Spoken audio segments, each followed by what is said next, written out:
Jeudi 1er décembre, bonjour. Et comme toujours, un spécial merci aux nouveaux abonnés, à ceux qui mettent un pouce en l'air et ceux qui mettent un commentaire. Aujourd'hui sur GLG Vidéo, je vous proposais le test de la marque chinoise de vêtements Union Army. Comme toujours, un test d'une marque officielle sur AliExpress, avec une casquette, un t-shirt et un petit short à bon prix. Et vous savez quoi? Au-delà des vêtements où j'attends encore au moins 4 ou 5 séries rien que pour vous, il va y avoir des petits produits au milieu de ça. Ça va vous rendre fou. Je voulais pas le faire, mais en même temps, on est là pour putacliquer. Donc on va le faire et vous allez kiffer. Le petit article de demain, c'est pourquoi Huawei abandonne doucement le marché européen. On l'aura vu, suite aux sanctions américaines, Huawei a l'impossibilité d'installer déjà les services Google sur ses téléphones Huawei et ensuite d'avoir des processeurs avec de la 5G. Donc c'est pas très grave puisque en Chine, il n'y a pas de service Google. Donc là, par contre, ça leur manque pas. Et concernant l'impossibilité d'avoir de la 5G, en fait, Huawei a développé son réseau 4G avec de la 4G+, qui fonctionne presque aussi bien que la 5G. Bon, le problème viendra bien évidemment de l'Europe puisque là, ils vous proposaient d'installer un Play Store alternatif qui permettait d'installer les applications, mais pas directement.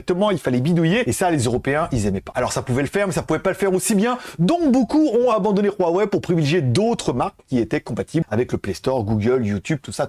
Au-delà du problème geek où mais on n'a pas la 5G donc on prend pas. Donc si le marché chinois continue à acheter du Huawei, en Europe le marché abandonne la marque Huawei. Donc comme ils vendent moins, ils ont déjà fermé un bureau à Bruxelles et ils vont certainement bouger et fermer pas mal de sociétés et d'annexes propres aux smartphones en Europe pour totalement l'abandonner ou rester sur vraiment un marché sporadique. Oui, même les reviews de vos youtubeurs préférés n'ont pas suffi à vous faire acheter du Huawei. Allez, le petit sujet du jour, pourquoi Elon Musk ne fera pas de téléphone Tesla pour Twitter? C'est une rumeur qui court depuis vachement longtemps. Les gens se sont dit, tiens, Tesla, ils font des voitures qui sont bien évidemment connectées. Des voitures qui pourraient être connectées au satellite Starlink de la même marque. Donc, conclusion, Tesla va vous faire un Tesla Phone.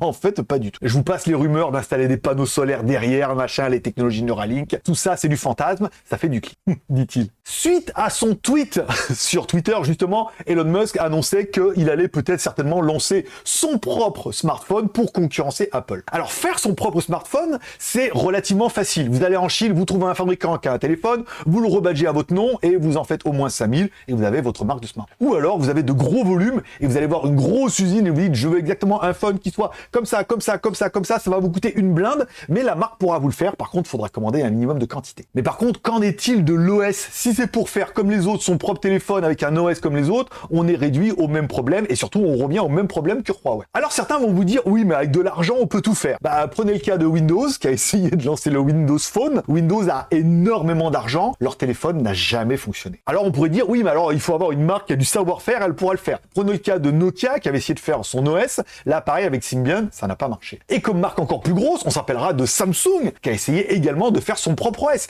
Le problème c'est de faire venir les développeurs pour faire toutes les applications sur leur propre OS, de faire migrer les gens sur un écosystème sur lequel ils sont extrêmement habitués, et on voit même que Samsung n'y est pas arrivé. Alors on pourrait se dire, ils vont faire comme Huawei, bidouiller un truc Android et le mettre un petit peu à leur sauce pour pas que ça ressemble, ou faire une grosse surcouche comme Cyanogen ou MUI, mais en tout cas, ça restera un téléphone lambda avec du Android dedans, donc c'est pas son propre smartphone. Donc est-ce que Elon Musk pourrait faire un Tesla Phone sous Android ou avec Twitter? Non, en fait, c'est beaucoup trop compliqué, trop de logistique, des marques ont déjà essayé, se sont cassés les dents, et aussi riche soit-il, on a vu que Windows n'y est pas arrivé, donc c'est une rumeur, ça fait du buzz, ça fait du clic, oui, je surfe là-dessus, mais moi au moins je donne des explications qui sont cohérentes. On se donne rendez-vous demain pour le Resi News, puisqu'aujourd'hui il y a les nouveaux Xiaomi qui sortent.